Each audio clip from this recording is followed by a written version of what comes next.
past the finish line. I stare at car crash photos and remember the impact.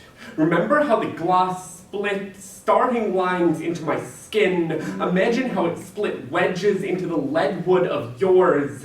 How the blood poured down our faces like cracks blooming across breaking glass. The silent escape of the runaways in our veins.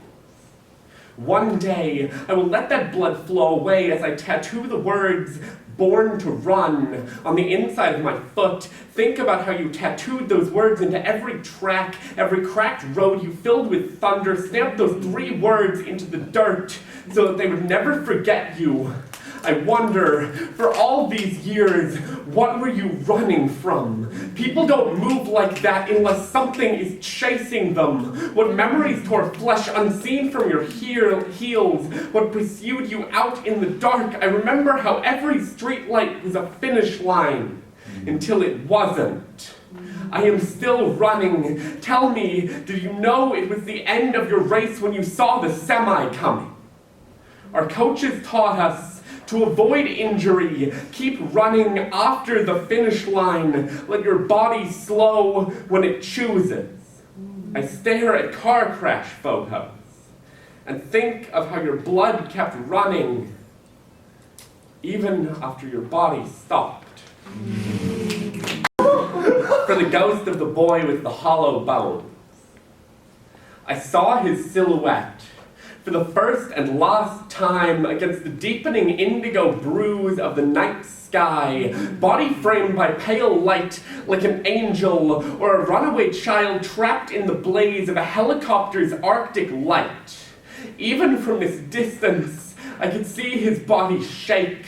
Soaked shirt clinging to his frame, stitched to his skin by 1,000 dust motes of suspended rain, glistening Hollywood white. Could almost hear the rattle of his bird bones like gambler's dice as he stepped out onto that ledge. He never forgot how they ridiculed him as a child for the way his bones were so exposed, the earthquakes in his scar-ridden knees, shoulders pushing up from underneath taut, skinny muscle like crooked cleavers of bone. They taught him to call them shoulder blades, always blades, as though scapula wasn't already a few letters too close to scalpel. Didn't make him feel like he was born with incisions on the inside, like something was trying to cut its way out of him. But his mama, she always called them angel's wings, and he liked that better, made him feel like he could fly, like there was a reason for this pigeon-chested, brittle body, for the branch snapping of all those hollow bones, for the boy born straight to grow up scrub oak crooked, back always bending his body away from the sun, as if to say, don't look up, boy, those blue skies were not meant for you. But he knew that the rush of the wind, the fear and crush of gravity's unforgiving hands, these were his birthright. He was baptized in a bird bath at 3 years old, years before his father would teach him how easily a good man can break a child's bones, before he learned how other children preferred dead birds to broken ones, and how cruel it could be to those with the audacity to survive. So he spent his youth running to the highest place he could find, balancing his body on the knife edges of ledges just to prove that he was alive, and his mother always worried that he would change his mind. Because she never believed in angels, and both of them reminded him, when he was old enough, of the scars that reminded her a bloody escape to heaven is just the bloody escape of life. Boy, I saw you from the 6th story.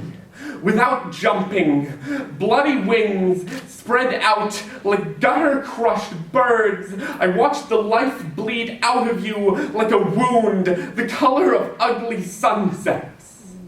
Climbed down from the ledge and buried that crimson part of me. Heart still jackknifing in my pigeon chest. I imagine what the note to my mother would have said. Mama, thank you for these wings, though they never helped me fly.